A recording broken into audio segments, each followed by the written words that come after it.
El 23 de noviembre de 2012, en las colinas aisladas de Coligüey, Chile, un recién nacido de apenas 2 días fue arrojado vivo a una hoguera ceremonial.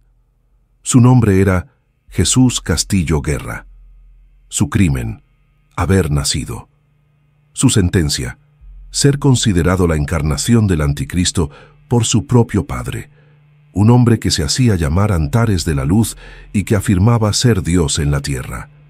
Este no fue un acto de locura espontánea. Fue el resultado calculado de meses de manipulación psicológica, abuso ritualizado y consumo forzado de alucinógenos sobre un grupo de jóvenes profesionales de clase media alta que entregaron sus propiedades, su dinero, sus familias y finalmente su humanidad a un líder mesiánico. Lo que están por escuchar desafía la comprensión racional. Si este caso les impacta, les invito a suscribirse a El Relator Oscuro, donde exploramos los rincones más perturbadores de la mente criminal. Activen la campanita, porque este es solo el principio de un descenso a la oscuridad más absoluta. La pregunta que perseguirá cada palabra de este relato es simple y aterradora. ¿Cómo llegaron hasta aquí?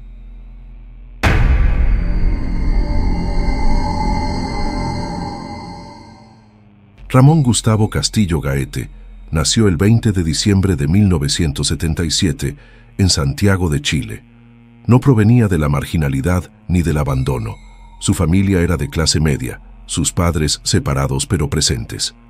Ramón fue scout, estudió en colegios respetables de la zona oriente de Santiago y se graduó en pedagogía en música en la Universidad Metropolitana de Ciencias de la Educación. Era talentoso con el clarinete y los instrumentos andinos, la zampoña y la quena. Su grupo folclórico, Amaru, le permitió viajar por América Latina y llegar hasta China, experiencias que marcarían el inicio de su transformación. Pero incluso en su juventud había señales. En 1995 evitó el servicio militar simulando locura, tocando las armas de los soldados y adoptando una postura mística. Ya entonces mostraba una habilidad inquietante para manipular la percepción ajena sobre su cordura cuando le convenía. El punto de quiebre llegó en 2006, durante aquella gira por China. Ramón se sumergió en la medicina oriental y filosofías esotéricas que reinterpretó a su manera. Al regresar, sus compañeros del grupo notaron un cambio radical. El músico colaborativo había desaparecido. En su lugar, emergió un individuo dogmático, autoritario, obsesionado con jerarquías espirituales invisibles. Fue entonces cuando abandonó su nombre civil y adoptó el de Antares de la Luz, en referencia a la estrella más brillante de la constelación de Escorpio, astro asociado en la astrología con procesos de muerte y renacimiento violentos. Este cambio de nombre no fue una simple excentricidad. Representó una ruptura ontológica. Ramón Castillo dejó de existir. En su lugar nació una entidad que afirmaba ser la segunda venida de Cristo, la encarnación de Dios caminando entre mortales.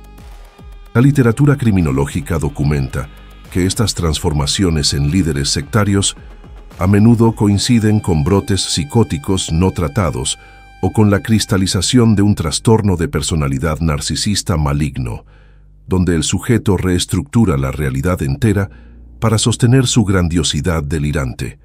Antares construyó su teología como un bricolaje tóxico de diversas corrientes esotéricas. Devoró los libros de Carlos Castaneda y distorsionó conceptos como borrar la historia personal para justificar el aislamiento total de sus futuros seguidores.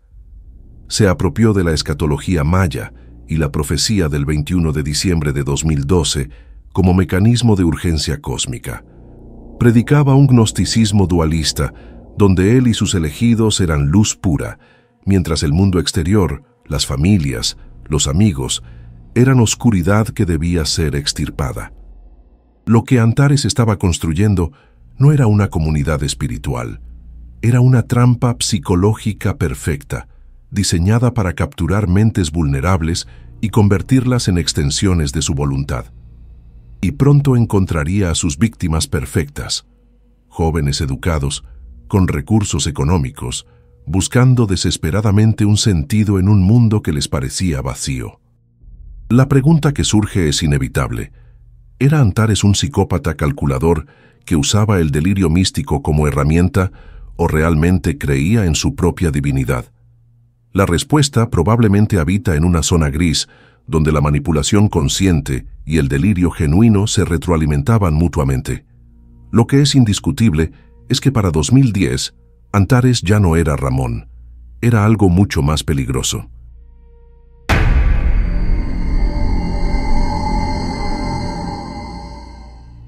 La secta de Collie desafía todos los estereotipos sobre quienes caen en cultos destructivos. No reclutó marginados ni personas sin educación. Su círculo interno estaba compuesto por jóvenes profesionales de clase media alta. Pablo Undurraga, estudiante de cine de familia acomodada con acceso a propiedades y capital. Natalia Guerra, diseñadora gráfica con formación universitaria. Carolina Vargas, ejecutiva empresarial. Todos ellos tenían redes familiares, educación superior, proyectos de vida. Entonces, ¿cómo terminaron participando en el asesinato de un bebé? La respuesta está en entender la vulnerabilidad paradójica de esta demografía. Antares no buscaba personas rotas buscando refugio. Buscaba individuos con recursos económicos para financiar su comunidad y con capital intelectual, cuya búsqueda de trascendencia espiritual los hacía receptivos a narrativas totalizantes. Eran personas que sentían un vacío existencial en la modernidad secular y encontraron en la retórica intensa de Antares una respuesta que parecía llenar todos los espacios de incertidumbre. La transformación de estos jóvenes no ocurrió de la noche a la mañana. Antares aplicó técnicas clásicas de persuasión coerciva que pueden categorizarse en 4 vectores principales. Primero, el aislamiento. El grupo realizaba retiros constantes en lugares remotos: Mantagua, el Valle de Collie, los Andes. Cada retiro cortaba un poco más los lazos con familias y amigos. Antares demonizaba sistemáticamente el mundo exterior, refiriéndose a él como el sistema o la oscuridad. Las familias de los adeptos no eran vistas como seres queridos, sino como obstáculos espirituales que impedían la iluminación. Esta narrativa creaba una dependencia emocional absoluta del grupo, donde la única realidad válida era la que Antares definía. Segundo, el debilitamiento fisiológico. Los miembros eran sometidos a privación severa de sueño y restricción alimentaria extrema. La fatiga crónica reduce dramáticamente la capacidad de juicio crítico y aumenta la sugestibilidad. Antares mantenía al grupo despierto durante noches enteras para rituales interminables, impidiendo el ciclo REM necesario para la salud mental. El hambre constante debilitaba no solo el cuerpo, sino la voluntad misma de resistir. Tercero, la violencia ritualizada. La agresión física era resignificada como acto de amor espiritual. Antares golpeaba a sus discípulos con varas, específicamente en series de 33 golpes, número que consideraba sagrado en alusión a la edad de Cristo. Pablo Undurraga relató haber sido brutalmente golpeado bajo la premisa de que esto quebraría su ego y lo liberaría de sus apegos mundanos. La sexualidad también era monopolizada. Antares mantenía relaciones sexuales con todas las mujeres del grupo, alegando que su semen era sagrado y purificador. Los hombres fueron castrados psicológicamente, prohibidos de cualquier expresión sexual. Esto establecía la primacia biológica y teológica absoluta del líder. Y cuarto, el más insidioso, el uso farmacológico de la ayahuasca. A diferencia del uso tradicional chamánico enfocado en sanación, Antares utilizaba la sustancia como arma química de su misión. Preparaba dosis altamente concentradas y las administraba con frecuencia excesiva, a veces diariamente. Bajo el efecto de la droga, guiaba las alucinaciones de los seguidores, implantando imágenes de monstruos, dragones, catástrofes cósmicas. La ayahuasca inducía un estado de plasticidad neural, donde la realidad impuesta por Antares se convertía en la única realidad perceptible. Los adeptos ya no podían distinguir entre visión y realidad, entre metáfora y mandato literal. Pablo Undurraga, quien más tarde testificaría sobre su experiencia, describió cómo entregó todo su patrimonio económico a Antares. Vendió propiedades heredadas, liquidó cuentas bancarias, entregó cada peso de su fortuna familiar porque genuinamente creía que el dinero material carecía de valor ante la inminencia del apocalipsis y la oportunidad de salvación cósmica que Antares ofrecía. Para 2012, el grupo era una estructura totalitaria perfecta, donde 7 personas habían cedido completamente su autonomía, su dinero, sus cuerpos y sus mentes a un hombre que se creía Dios.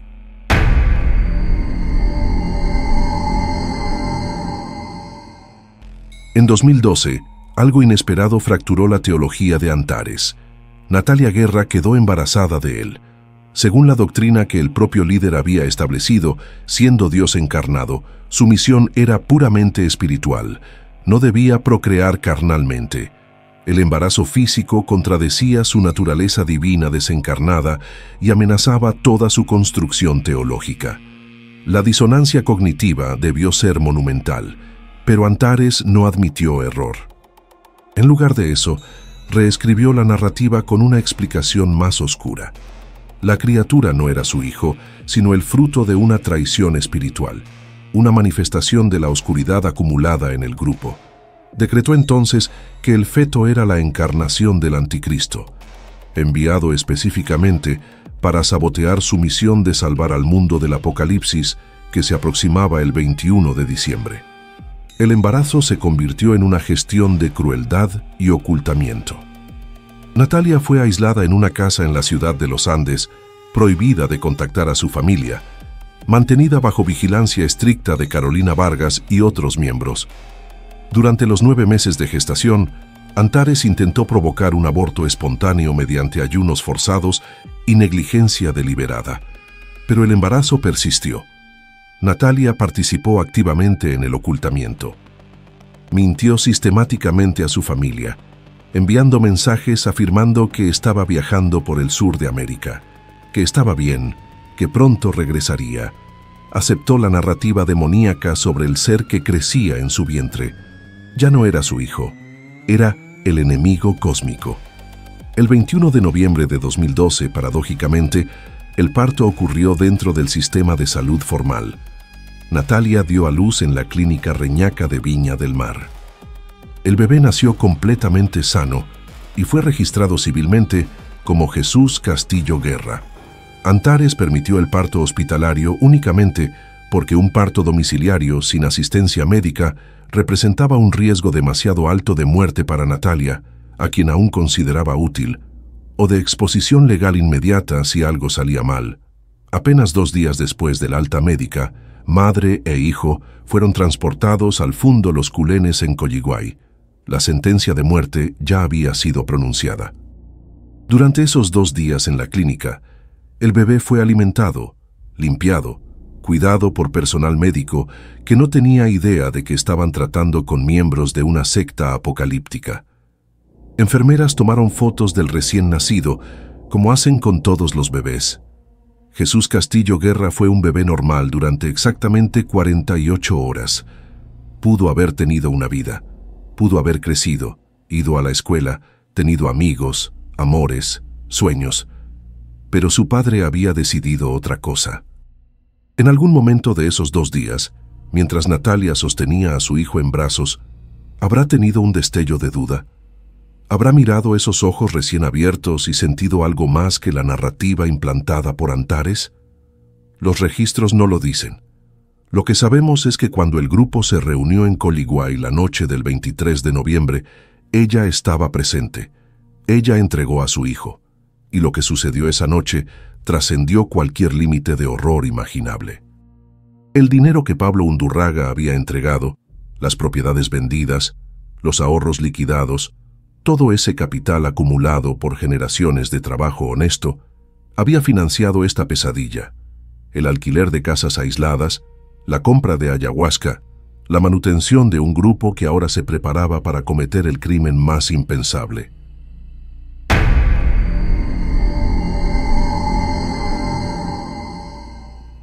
La noche del 23 de noviembre de 2012 constituyó el punto de no retorno. El grupo se congregó en una zona aislada del fundo donde Antares había ordenado construir una gran hoguera ceremonial. La atmósfera estaba saturada por el consumo intensivo de ayahuasca. Antares, vestido con sus túnicas ceremoniales, inició cánticos e invocaciones, declarando que el momento de extirpar el mal había llegado finalmente.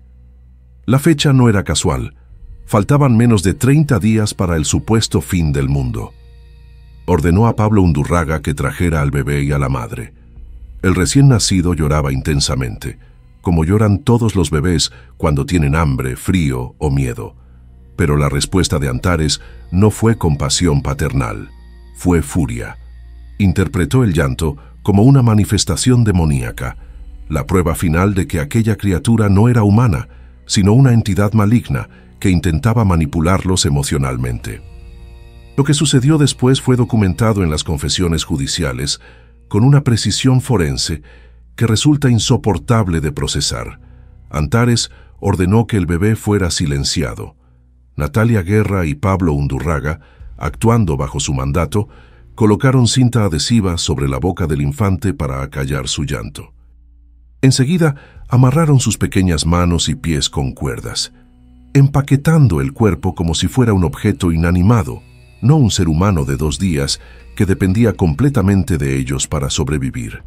El bebé fue colocado sobre una tabla de madera. Antares, en un estado que los testigos describieron como trance furioso, tomó la tabla y lanzó el cuerpo vivo de su propio hijo a las llamas de la hoguera que ardía con temperatura incineratoria. Lo que los miembros del grupo vieron en ese momento no fue lo que realmente estaba sucediendo. Bajo el potente efecto de la ayahuasca y la sugestión hipnótica acumulada durante meses, sus cerebros procesaron una realidad alternativa. Pablo Undurraga testificó haber visto llamas negras y la forma de un dragón emergiendo del fuego. En ese instante alucinatorio, confirmó para sí mismo que lo que se quemaba era una entidad demoníaca, no un bebé humano. Los otros miembros reportaron visiones similares: sombras, energías oscuras siendo purificadas. Ninguno vio lo que realmente había: un recién nacido muriendo quemado vivo. La temperatura de la hoguera y el tiempo de exposición fueron suficientes para incinerar completamente el pequeño cuerpo. Quedaron solo fragmentos óseos minúsculos que más tarde complicarían enormemente la pericia forense. Después del acto, Antares declaró que el mundo estaba temporalmente salvado. El grupo, ahora unido no solo por fe, sino por un pacto de sangre y silencio criminal, permaneció en el lugar. No hubo horror en sus rostros. Hubo alivio. Creían genuinamente haber evitado el apocalipsis.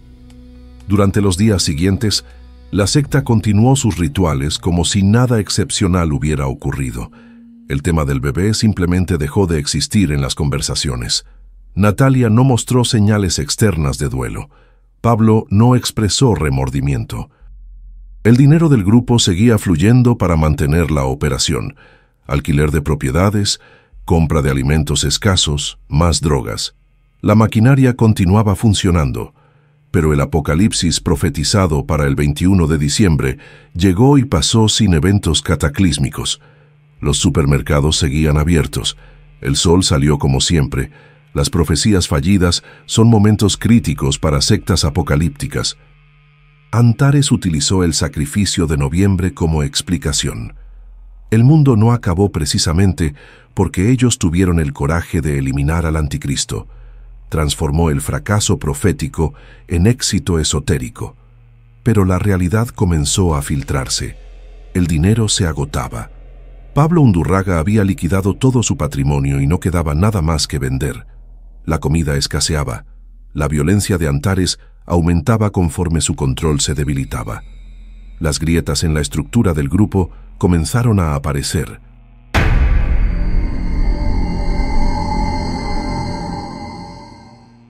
En abril de 2013, la Policía de Investigaciones de Chile, alertada por denuncias de familiares preocupados por el paradero de varios jóvenes, realizó incursiones que confirmaron la existencia de la secta y, crucialmente, la ausencia del bebé Jesús Castillo Guerra, que había sido registrado civilmente, pero del cual no había rastro. El descubrimiento de restos óseos en el sitio de la hoguera en Coliguay transformó la investigación de desaparición en homicidio calificado. La noticia explotó en los medios chilenos e internacionales. Secta quema bebé creyendo que era el anticristo. Ramón Castillo, sabiendo que su captura era inminente, huyó a Perú utilizando rutas clandestinas. Sin sus seguidores para sostenerlo financiera y emocionalmente, el autodenominado Dios se degradó rápidamente.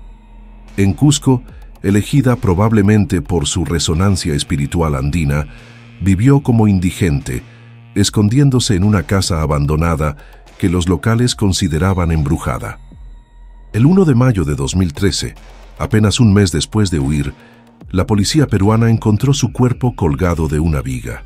Antares de la Luz había cometido suicidio por ahorcamiento. No dejó carta de despedida ni expresión de arrepentimiento. Su muerte extinguió su responsabilidad penal, dejando a sus seguidores para enfrentar solos la justicia. El proceso judicial contra Natalia Guerra, Pablo Undurraga y 5 cómplices menores se convirtió en un hito del derecho penal chileno. La defensa argumentó inimputabilidad por enajenación mental, alegando que sufrían de un trastorno psicótico, compartido inducido por el líder y potenciado por las drogas. Según esta tesis, en el momento del crimen su percepción de la realidad estaba tan alterada que no poseían capacidad de comprender la ilicitud del acto. El Ministerio Público refutó vigorosamente. El fiscal Juan Emilio Gatica señaló la racionalidad instrumental demostrada. Ocultaron conscientemente el embarazo, mintieron sistemáticamente a familias, gestionaron recursos económicos con lógica, intentaron destruir evidencias. Quien realmente cree estar cumpliendo la voluntad divina no se esconde de la policía con tanta eficacia. El tribunal rechazó la tesis del delirio místico como excluyente total de responsabilidad, pero aceptó circunstancias atenuantes. Las sentencias fueron: Natalia Guerra y Pablo Undurraga recibieron 5 años de prisión en régimen cerrado por parricidio y homicidio calificado respectivamente. Los 5 cómplices secundarios recibieron 3 años en régimen de libertad vigilada. La opinión pública chilena consideró las penas excesivamente leves para un crimen tan atroz, pero reflejaron la dificultad del sistema en categorizar delitos motivados por coerción sectaria extrema sin caer en la inimputabilidad total. Natalia Guerra cumplió parte de su condena y obtuvo libertad condicional en 2021. Pablo Undurraga salió antes, en 2019. Después de su liberación, Pablo se convirtió en la voz principal del arrepentimiento. En el documental de Netflix estrenado en 2024, Antares de la Luz, la secta del fin del mundo, testificó extensamente. Describió la experiencia no como elección consciente del mal, sino como una posesión psicológica donde su voluntad fue completamente reemplazada por la de Antares. Admite culpa moral y legal, pero ofrece una visión interna de cómo opera la manipulación sectaria. Su testimonio sirve como advertencia sobre la vulnerabilidad de la mente humana. Natalia, en contraste, ha permanecido mayormente en silencio. Después de su liberación evitó medios de comunicación y vive en el anonimato. Cuando fue capturada en 2019 tras 2 años como fugitiva, la policía encontró en su residencia velas y escritos que sugerían que aún mantenía prácticas espirituales relacionadas con el pasado sectario, aunque esto nunca fue confirmado oficialmente. Las familias de ambos condenados también fueron víctimas. Los padres de Pablo gastaron fortunas considerables en defensa legal. La familia de Natalia enfrenta un estigma social permanente.